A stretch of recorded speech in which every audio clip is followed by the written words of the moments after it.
Hello, everybody. I'm Libby Davies, your co-host for this month's Off the Hill, and I'm joining you from the unceded traditional and ancestral territory of the Coast Salish peoples. Unfortunately, my regular co-host, Robin Brown, was unable to join us tonight, but we look forward to his co-hosting in January. Well, what a year 2023 has been. Our final Off the Hill panel this evening takes a look back at 2023 and reviews some of the top issues of the year and considers the year ahead. This year, some of the hottest ever global temperatures were recorded. Inflation and the high cost of housing and groceries skyrocketed. Canada's labour movement saw major wins and challenges. 2 SLGBTQIA+ rights in schools were threatened, and the war on Gaza is reaching a breaking point. And the Canadian political scene in Ottawa, well, it's been in turmoil as the governing party's fortunes wobble and the conservative messages keep rising. So we're going to take a look at all of this and more for this year-end panel. And if we have some time left at the end, I'm going to ask our panel to take a peek at 2024 and lay out for us what they're thinking.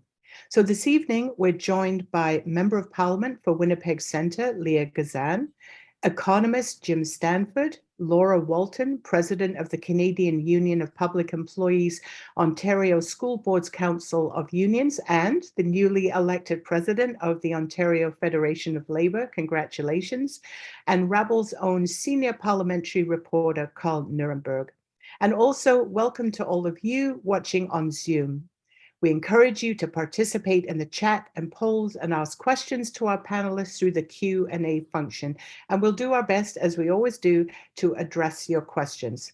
So to open the discussion, I'd like to begin with a general question to each of our panelists, just to warm you up a bit. And we'll start with you, Karl. So get ready. 2023 was a big year in politics. And I'd just like to ask you, Karl, what issues stood out for you? So the issue that most of the mainstream media in Canada was talking about was housing and the price of housing, and lesserly inflation in general. And we got to food prices as well. And oddly, somehow, Pierre Poilievre managed to make hay on those issues and profit from those issues, though I'm not clear he actually has viable answers or solutions to the crisis or problems. Another thing that happened in politics, and something that my colleagues in the mainstream press don't get into as much, except in terms of game playing, was that we have a government of the sort we've never had in Canada before, a partnership government of two parties, not a coalition, but it is an agreement and a partnership, and it is standing up and hanging on. I always want to smile when many of my colleagues on panels on the media are going to say, well, amazingly, it's still going. I don't think they're about to have an election.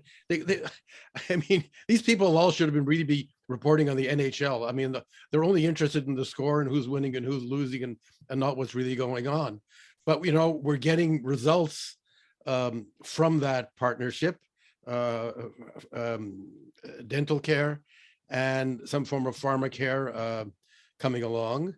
And I think that is interesting. I think it's tragic for us as Canadians and for our political scene and for our political future that our current Prime Minister let us down on one of his huge big promises. And I was standing a few meters from him when he made that promise before the 2015 election, and that is we would get away from our first past the post electoral system and never have it anymore, because it would be good to look forward to cooperative and collaborative government in the future, which circumstances we only get sometimes. And we are coming from the summer on, and from the fall on, there's an obsession with opinion polls, and opinion polls showing Pierre Poilievre suddenly becoming very serious and very popular. It's sort of odd. I confess to a certain mystification of this. He took off his glasses and he put on a t-shirt. He was talking to me. He was trying to dress like I do. And and now suddenly he's Mr. Warm and Cuddly. And of course the world met his very charming, attractive multilingual wife, and she's really helping him out. But so, we're headed for a situation in Canada where all the numbers crunchers and all the political game players and all the political gamblers are saying, oh, we're going to get an overwhelming majority here based on the current numbers. And then when you really read the numbers, 4 in 10 people are apparently saying they would vote Conservative. So 6 in 10 are going to vote for somebody else. It's just the way the 6 in 10 are split. They're going to be, all of them are going to be very far behind the Conservatives. And our system disproportionately rewards that. And it's very tragic that we have not seen fit to find a way to have a more democratically representative electoral system. And I'll leave it there. Great. That's a great opening summary, Colin. I'm going to ask you to hold that thought about what's yet to come. And we'll go to Leah next. Leah, you're there on the inside, so to speak. What has this year been like for you generally, and what issues have jumped out for you? Well, besides the fact that the environment is, oozing with toxic masculinity since the election of Pierre Poilievre as leader of the Conservative Party. It's no secret. He was, using, I don't even know what you say in technology, the hashtag men gotta go their own way, like virtue signaling. It's no secret. And certainly that theme is consistent with the behavior and the behavior I've seen in the Conservative Party. But in spite of the fact that Conservatives have, particularly Conservatives, have tried to block everything, whether it be in committee or the House of Commons, we managed to get things through. Certainly the dental care, I think it's the big news announcement for the NDP. I've been working really hard on the red dress alert. We have a crisis of murdered and missing Indigenous women and girls in this country. Like any other government, certainly the Liberal government, consecutive Conservative governments, Indigenous peoples and women and gender diverse peoples are never on the docket, never on the budget. So the fact that we've, pushed forward to move forward a red dress alert, currently in consultations, hoping to get that through. It'd work like an Amber Alert system. Where should an Indigenous woman, girl, or gender diverse go missing, it would work similarly to an Amber Alert. Looking at the nuances of that, though, for example, for individuals who don't want to be found, what that looks like, it's certainly different than an Amber Alert. But I think a tangible step. I think, certainly the for Indigenous, by Indigenous housing announcement that just came out, that was something that was led by the NDP, $4 billion. Certainly not a drip in the bucket, but certainly historic in the way that Indigenous, Métis, and Inuit people will now be making decisions about housing priorities across the country. I think in terms of how the program is delivered, this is a historic step, and it was a step that was led by the NDP all the way. And in terms of, I think, all good things that have happened in the House of Commons, I often joke with Peter Julian. He often screams out in the House of Commons, thanks to the NDP, so much so that one of our colleagues got him a button, thanks to the NDP. Well, I have to say that a lot of the good things that are happening right now are thanks to the NDP. And also, pushing back against the current Liberal government. Again, as Karl mentioned, this is a confidence and supply agreement. We are not a coalition government. We have kept the Liberals to account on a number of files. And I think we would not have dental care. We certainly wouldn't have the for Indigenous, by Indigenous housing. We certainly wouldn't have a national child care plan in place if it hadn't have been for that agreement. I was very privileged to lead the negotiations on that for the NDP. We wouldn't have a national child care agreement, wouldn't have a dental care plan, wouldn't have a for Indigenous, by Indigenous housing with $4 billion attached. And now we're looking towards putting in place a farmer care plan. And I've been pushing back with the support of my colleagues and my leader to hold the government to the account on their failure to address the growing crisis of gender-based violence in this country, something that has increased since the pandemic, something that the Liberals once again are failing in terms of not even mentioning the crisis of gender-based violence in the fall economic statement. Okay. Yeah, so, but A lot thanks of to the NDP, Libby. Yeah, a great button. I'm sure that Peter Julian wears it very proudly. We'll go to Jim next. Just a brief sort of jump out it for you on what was some of the big issues of 2023. Well, Libby, my big takeaway from the year is the thing that keeps me awake at night right now, and that is the rise in right-wing populism and the kind of coalescing of that movement around some identifiable demands and a program, and of course, around identifiable leaders. So in Canada, of course, it's all about Poilievre. I see Canadian press has named him the newsmaker of the year, and I think in a way that's an unfortunate way to put it, but they are obviously onto something. They're onto something that this is a potentially tectonic shift in how our politics works out.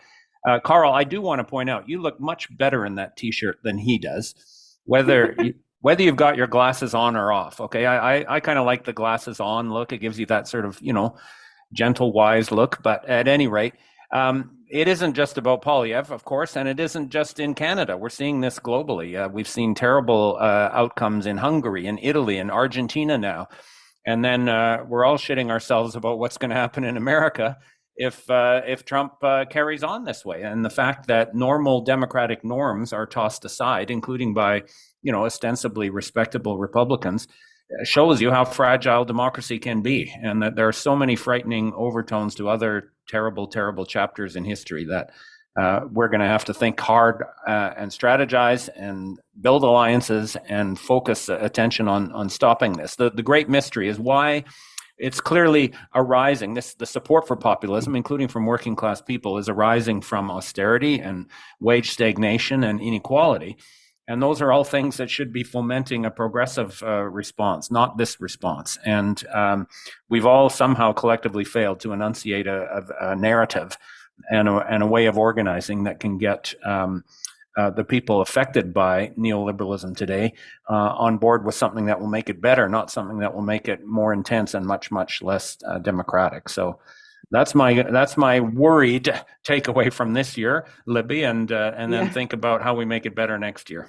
Well, I can sure see it's been keeping you up at night. That's a big weighty issue, and we're definitely going to come back to that, Jim, when I follow up with you. But just to go to Laura, if you just want to give us a kind of a brief overview on what 2023 has been like for you as a Labour leader, what's jumped out for you? Yeah, well, and I think I might be the sunshine to, as opposed to what's keeping Jim up at night. And I think the one thing that has been the big takeaway for me for 2023 is actually the anecdote that we're going to need if we are going to defeat populism, if we're going to defeat the right-wing agenda.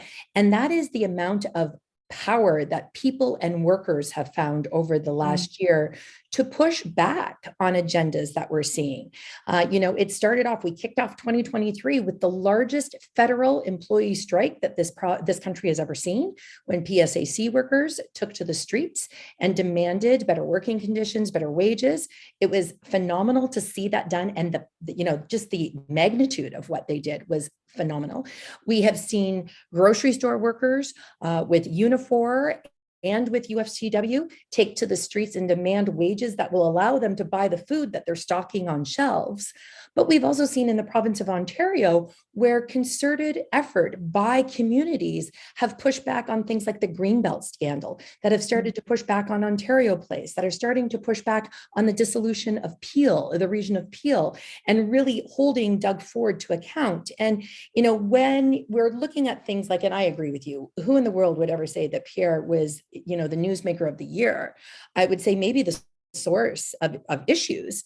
But I really think that we're overlooking the fact that, and I say it once and I'll say it again, the people in power will always be stronger, or will never be as strong as the power of the people.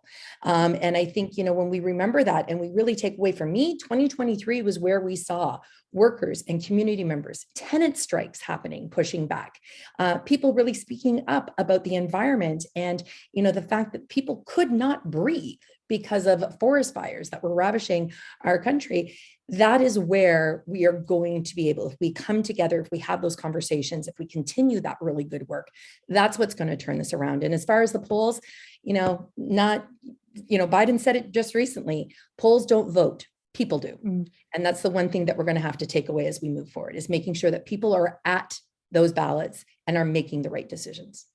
Well, thank you all for that great summary of 2023. You hit a lot of points, so I'm really glad for that. So I want to come back to you, Jim. We always appreciate your incredible knowledge and great overview of what's happening on the economic front and explaining it to people. You do that so well, and particularly how it relates to the political environment. So as you said, there's been a lot of focus on inflation, but very curious to hear more about your point that what keeps you up at night is this rise of right-wing populism globally and, of course, in Canada.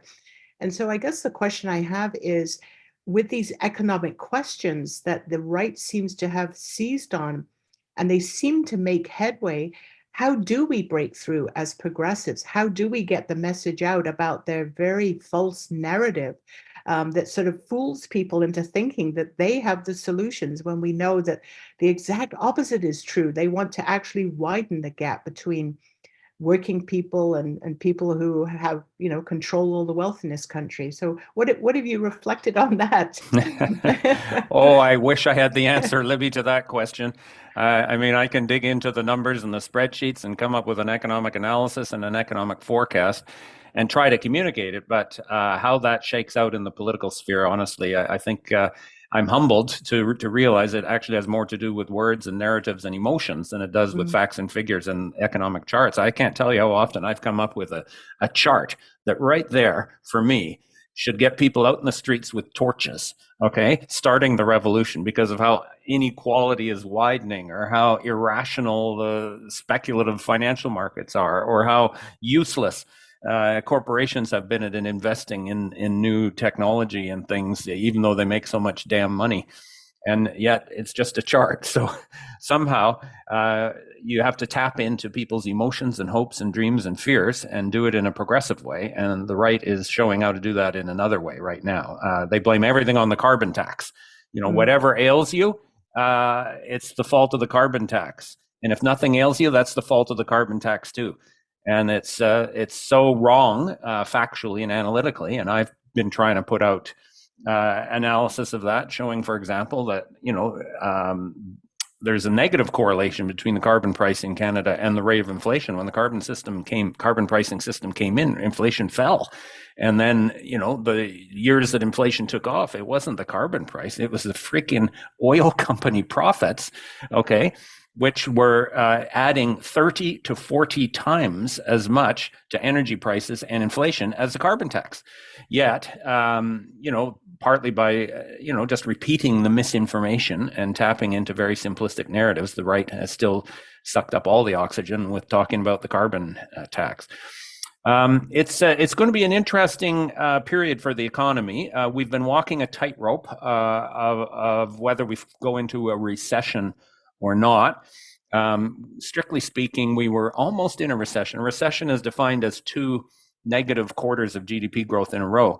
And we had a negative quarter in the second quarter, the spring, and then we had another negative quarter in the summer. So that should have been 2 in a row, except then Statistics Canada revised their second quarter number and made it just a tiny bit positive, not negative. I'm not saying it was any political thing. It wasn't. It was just a funny fluke. So we still haven't had 2 negative quarters in a row. We probably will, though, in March of 2024, when Statistics Canada releases the data for the last bit of 2023. My guess is that will be negative, and that will be, quote unquote, a recession. Now, it feels like a recession anyways for people, and particularly in per capita terms, per person, living standards have clearly been dropping in Canada, and partly because our population is growing incredibly quickly right now. We should have another whole discussion about immigration and how we do it right. But immigration has been remaking our economy and remaking our labor market in a huge way. 3% growth in national population in Canada. We've never seen that since the post-war era. And no other industrial country is experiencing this. So there's, good things and bad things about how it's happening. And we need to have a good, constructive, inclusive discussion about it. But it's been a huge issue.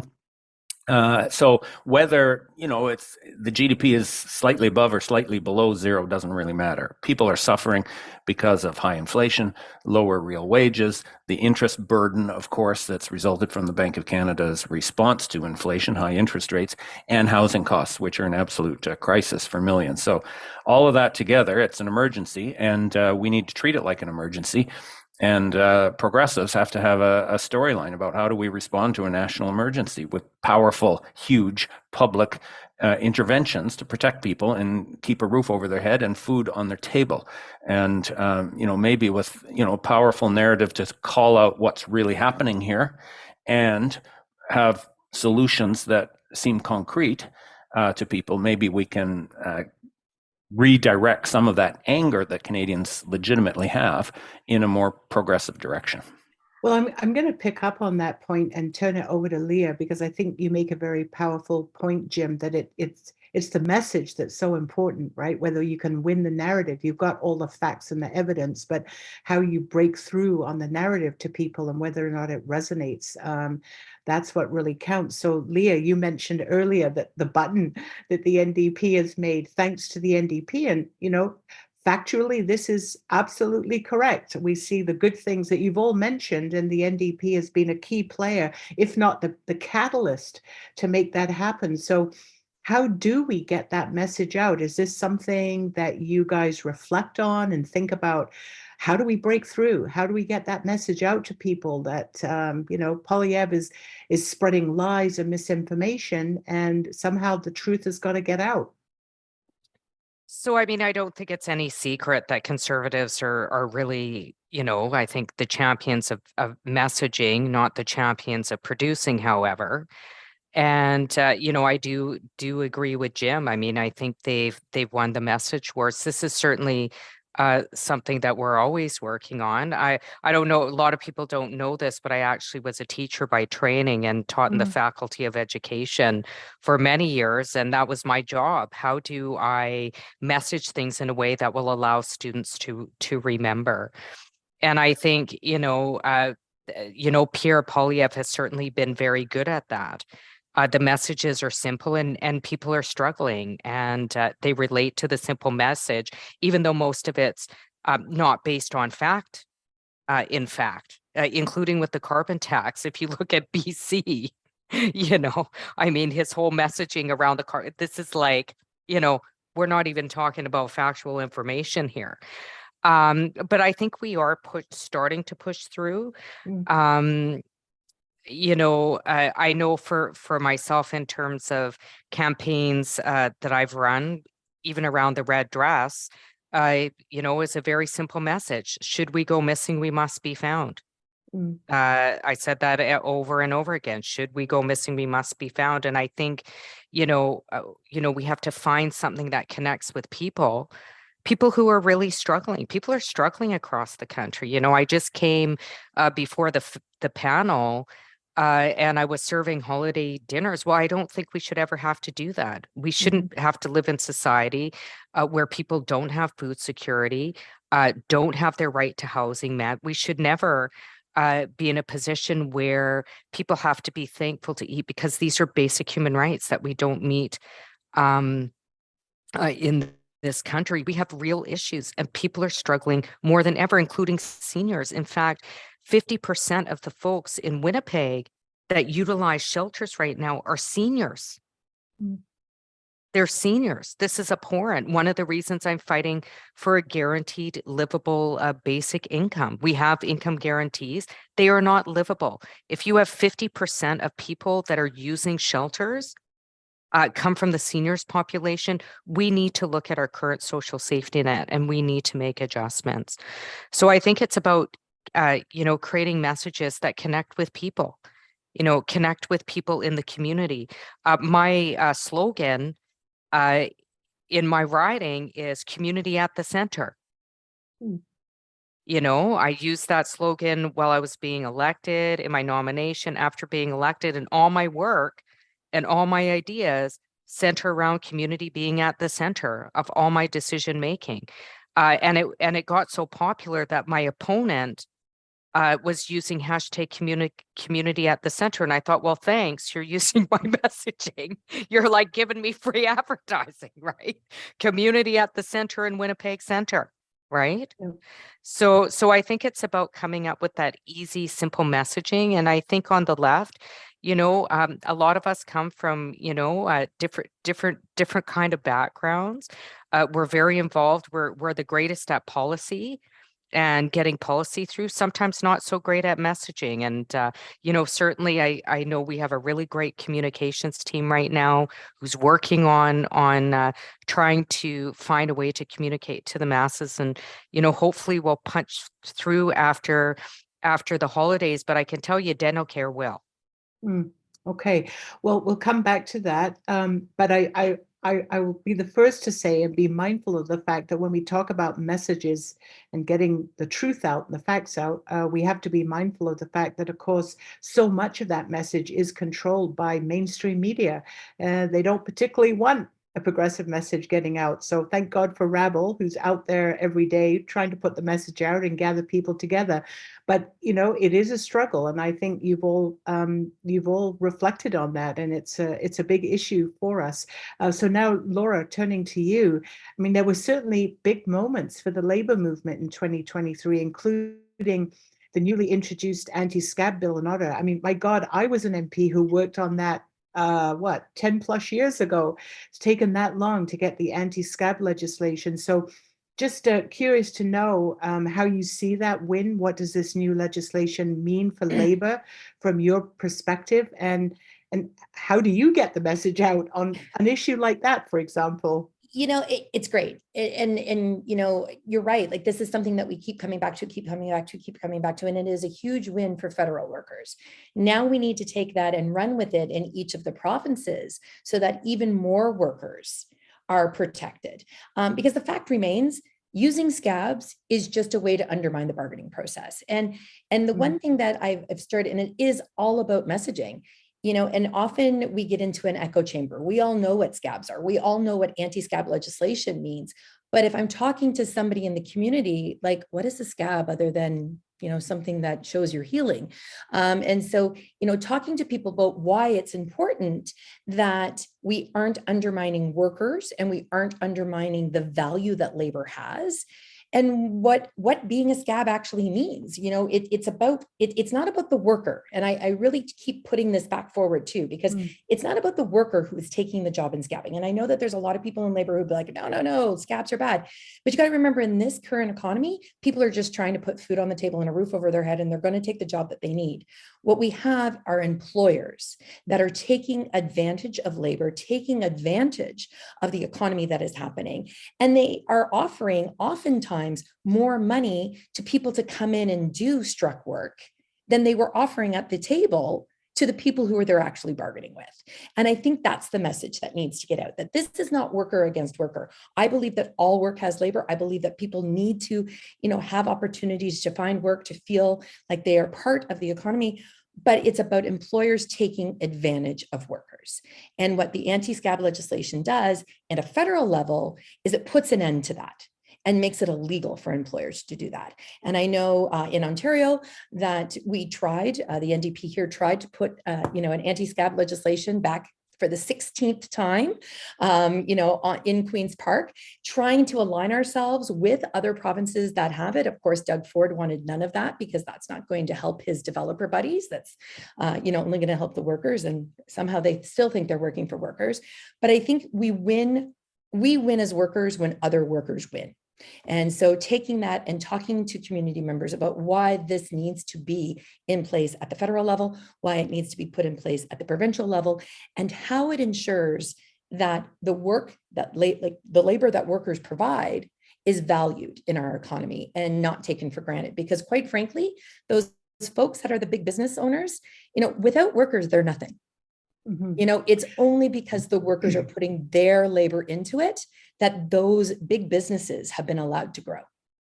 Yeah, well, I really appreciate your points, because it's so often it goes unnoticed that these labor wins, that people just, it's like a blip and it goes away. So to actually spell it out, what it means for workers and that it's on the employers is a great point.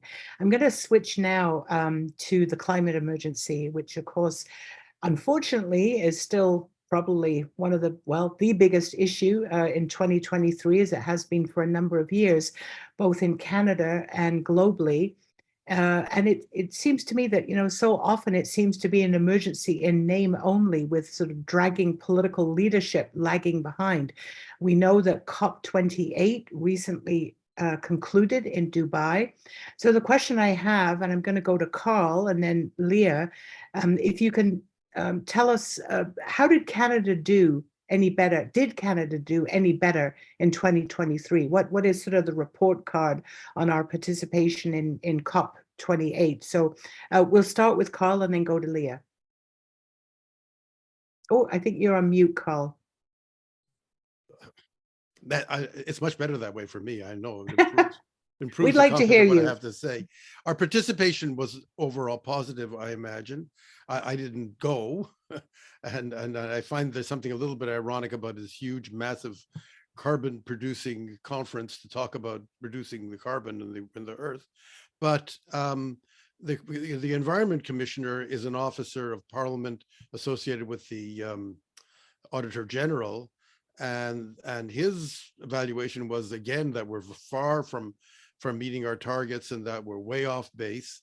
But I do think that I'll give the current government credit. I think when Justin Trudeau first came to power, he had Stephen Guilbeault in his group, who was an environmental activist, and he wouldn't put him in the environment ministry. He gave him another job, which was really an ill-fitting job. It was really two left shoes for this poor minister as heritage minister. He knew nothing about it, and then he was getting lost and confused about the issues.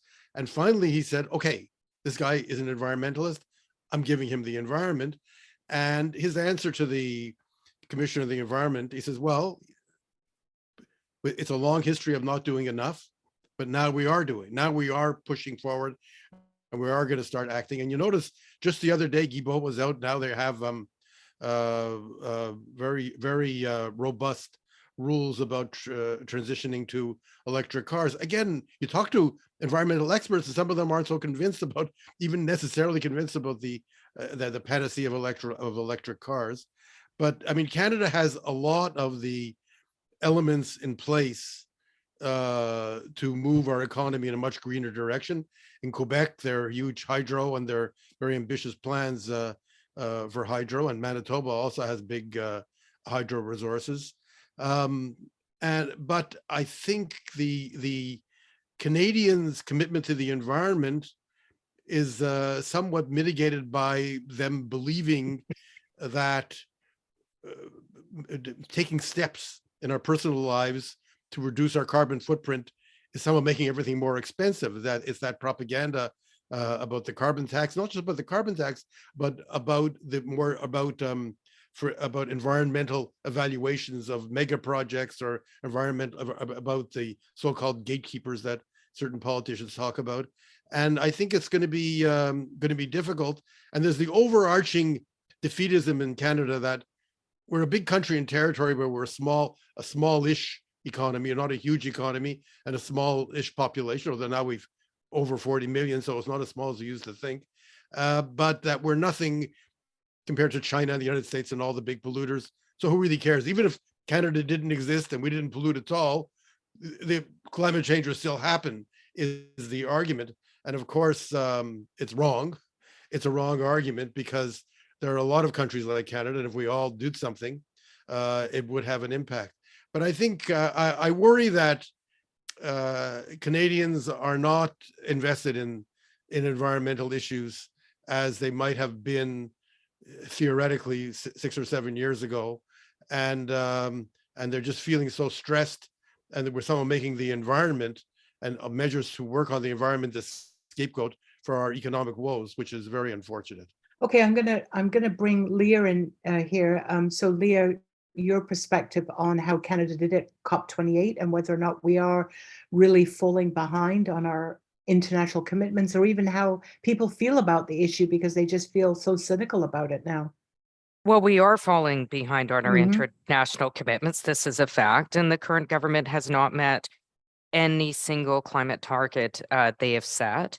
If it wasn't, again, thanks to the NDP, if it wasn't for the NDP, I mean, we're the ones who have put pressure on the government to reduce fossil fuel subsidies at the very least. We're talking about getting rid of fossil fuel subsidies, and it's no secret. You know, the Liberals are friends of big oil. They're big friends of corporations, and we're now dealing with an opposition party who, you know, has a tendency to have difficulty telling the truth. The Conservatives, who are climate denialists. You know, I made a joke when I came into the House of Commons after the summer break. You know, you can talk about things like anything, and they'll make it about oil and gas. So I walked through the door, and the first thing I heard from Conservatives was oil and gas. You know, we are in the midst of a climate catastrophe. And we can't just look in our own backyard, the fact that we have not met a single climate target. We also have to look at Canada's involvement in mining and human rights violations globally.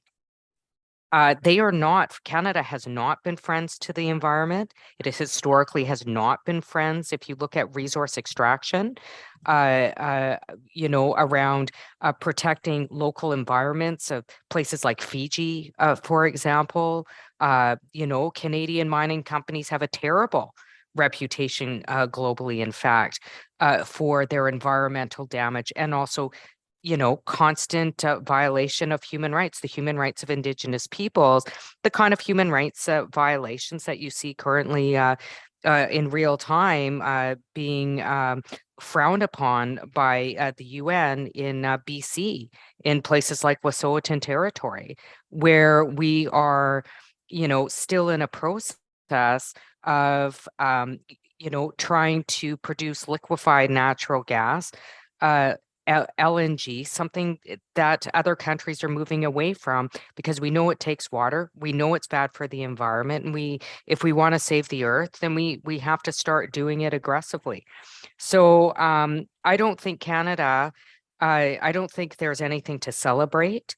And I think very much like Liberals, and I know I sound terribly partisan, but I've been there for 4 years, they sure talk a good game.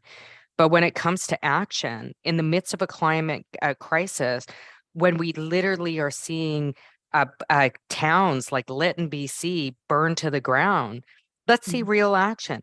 Certainly the labor movement has moved on this in terms of moving people towards workers towards green jobs with real supports. Where's the government on this? You know, we need a sustainable future, and we need a government to commit to that. And I do think it's an issue. I do think climate continues to be an issue, particularly for young people who are being left with an unlivable world. Young people who are choosing not to have children. I think it's top priority, but it's not top priority for bureaucrats. And quite frankly, a demographic of elected officials that doesn't continue to not reflect the broader Canadian population. Representation matters. And I think if we have broader representation, including more Indigenous, Indigenous representation, gender diverse representation, more women in politics, more young people in politics, I think it'll end up on the docket. I know, as you know, one of 10 Indigenous people and one of a couple of Indigenous women in the House, if I wasn't fighting hard and vocally, murdered and missing Indigenous women and girls would be off the radar. representation matters. And I Yeah. think the climate catastrophe that we're currently dealing with matters, and it is certainly on the radar of the NDP. Thank you, Leah.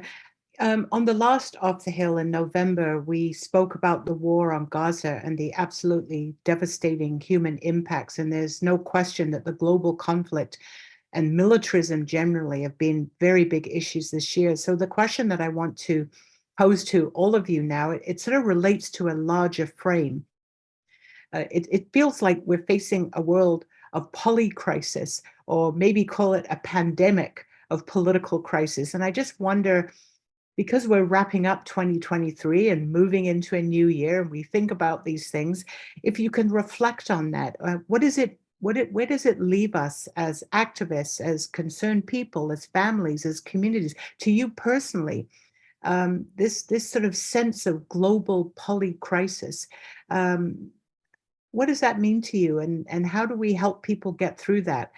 We'll start with Jim, and then go to Laura, and then Karl, and then Leah. So Jim, any thoughts on that?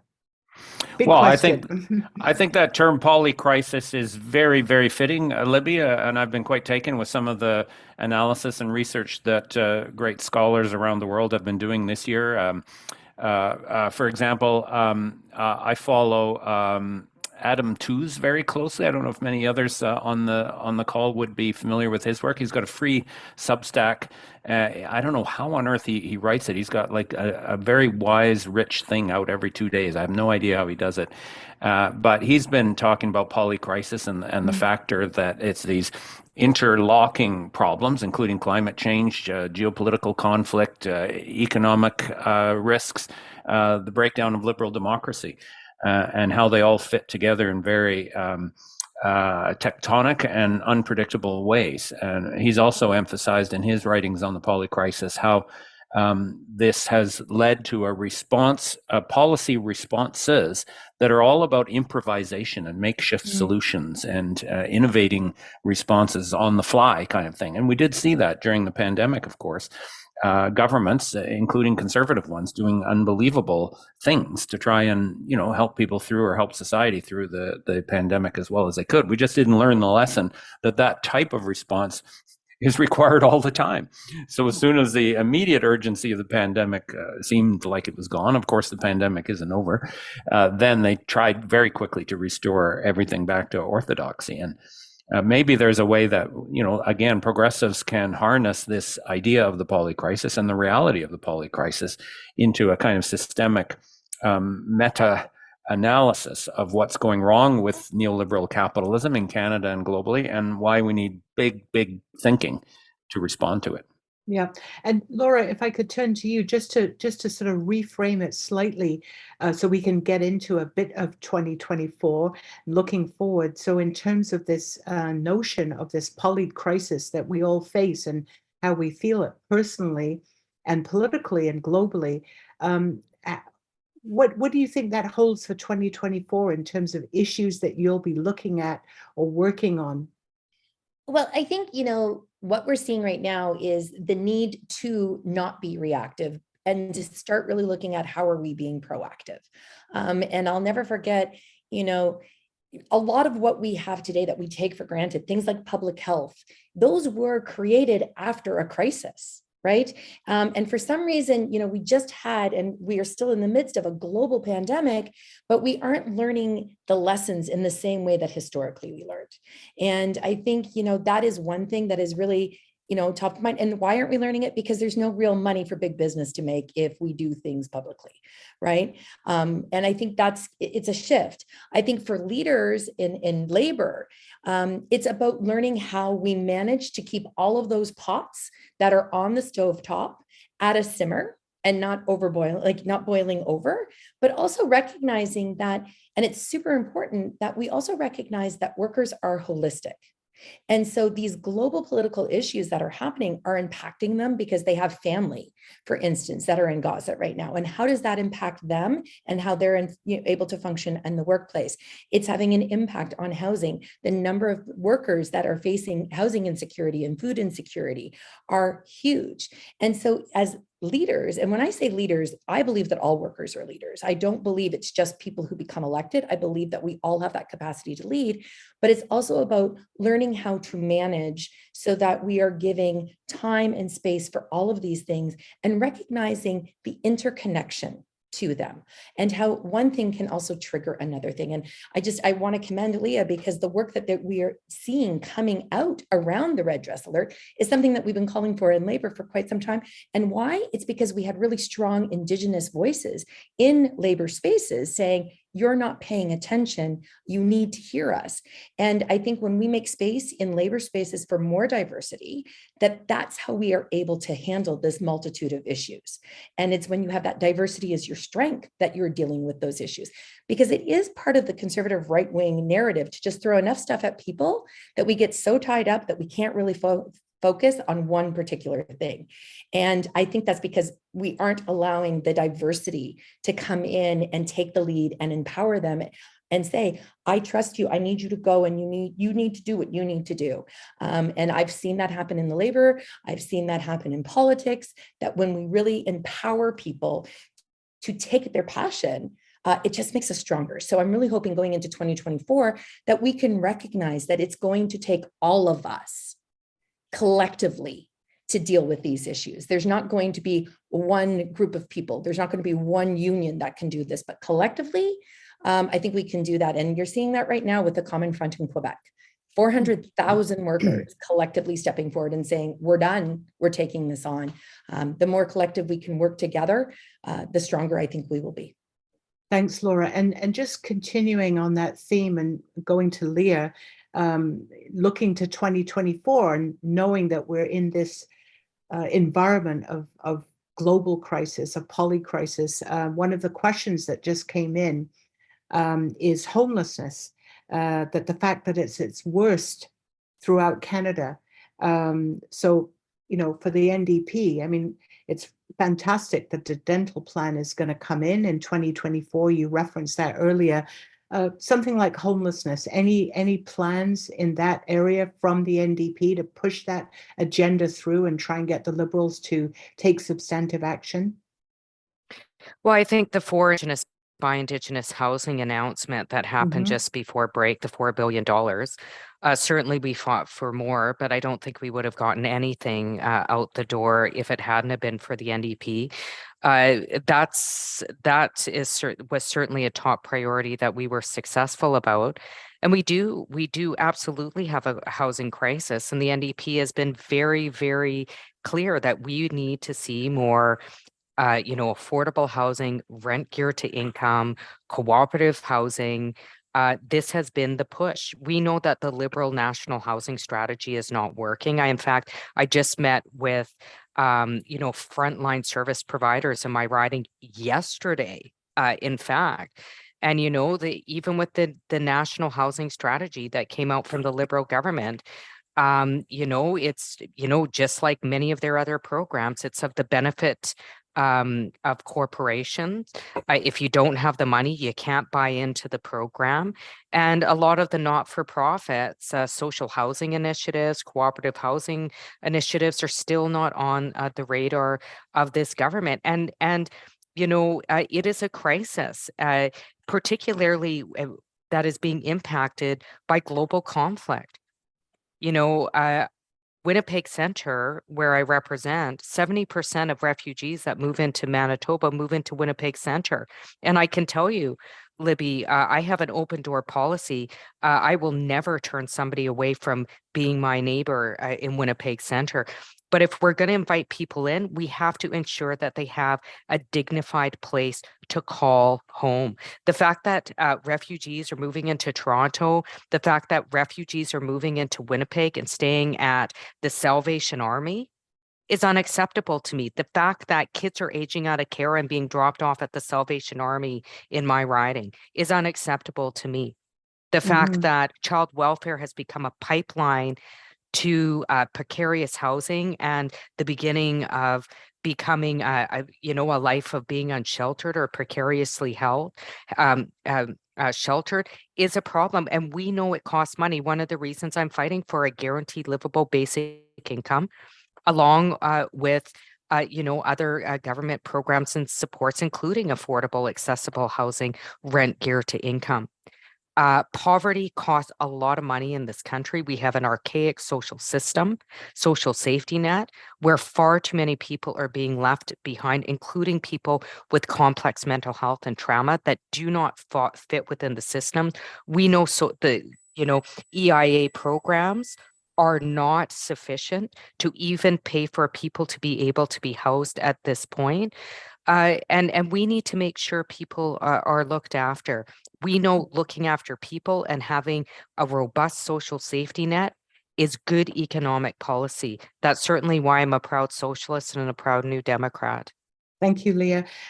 Just want to, coming back to you, Karl, and this message of breaking through and getting the message out to people and reflecting on this year, but also what's coming up next year. I'm just going to move straight actually to a question that came in on the chat. And the question is, any thoughts about how to create new models to support journalism and allow access to it? Right now, we're too dependent on self-selected sources that we can afford or on corporate media. So any thoughts on that in terms of what we should aim for in 2024?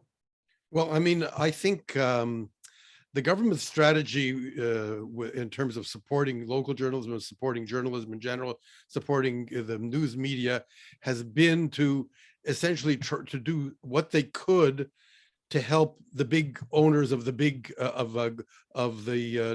big newspaper chains and the newspaper broadcasting combined internet service chains that we have in Canada, which are very few and are controlled by huge sources of money, even though they're in a lot of trouble economically.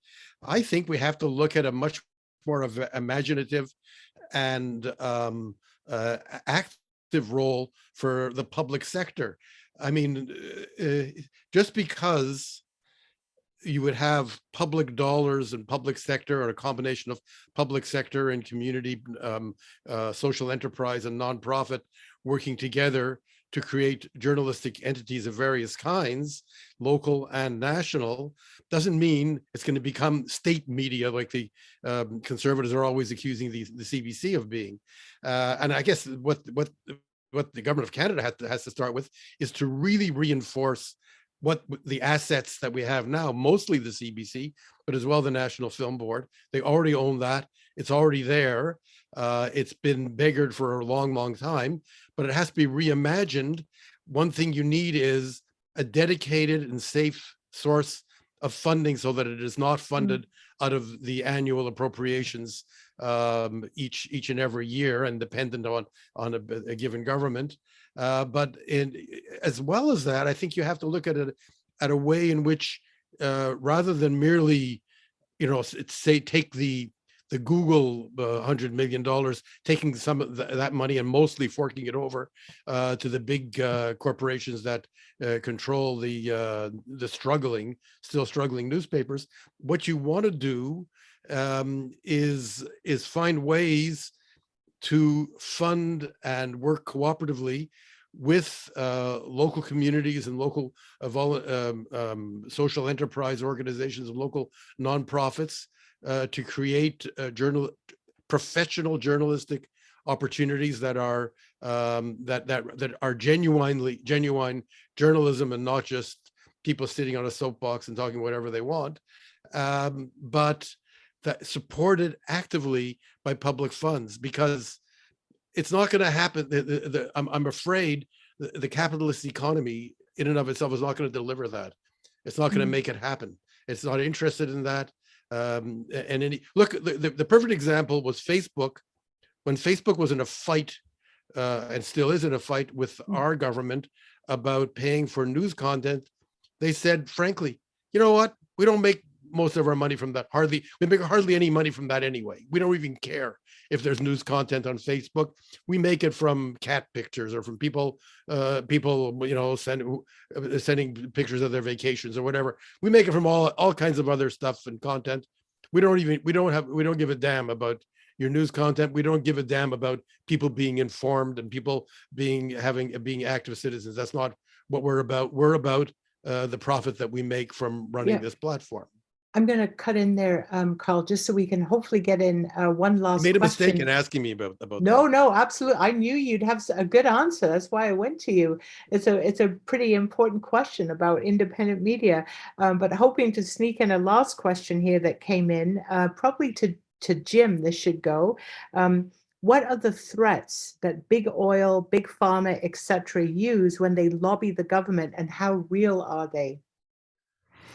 Well, typically the go-to line for these folks when they go in to ask for favors from the government is you have to do this or I'm going to pull out. I'm going to pull out my investment money. I'm going to pull out the jobs, and people will suffer. Big oil is making that threat right now. You know, of course, with this debate over whether Canada should have a cap on emissions, a hard cap on emissions from the oil and gas sector, and they're saying, well, if you do that, we're not going to invest, and people will suffer. And of course, it's bullshit. That's a technical term in economics. It means hypothesis unsubstantiated by empirical data. Okay, so there you go. Bullshit. They aren't investing anyways. This is a great irony. The oil industry knows that they're in a sunset industry. They have made over $100 billion in profit in Canada since Putin invaded Ukraine. And they're not really investing because they know that this industry is ultimately going to go away. They're paying it out in huge dividends and share buybacks and other ways to distribute the cash. Big pharma, of course, and big banks and big housing developers all say the same thing. So at some point, government has to be ready to call their bluff and say, well, if you're not going to invest, we'll invest. And we can mobilize resources, we can create jobs. And again, this is where a big picture response of the sort that we saw in the pandemic, or the sort we saw, after World War II, to rebuild, create jobs, and actually directly provide for human needs, might be a key way for us to respond to both the poly crisis and the threat of the right-wing populists. Okay, absolutely. That's a great response that you've given. Well, unfortunately, that is all the time we have for questions today, but I really do want to thank each of you, Laura, Leah, Jim, and Karl. There was a lot to take on today in terms of the year that was, and even getting into the year that will be. Big global issues as well as issues in Canada. So thank you to each of you for your very wonderful contribution. Our live political panel, Off the Hill, will return next month in 2024.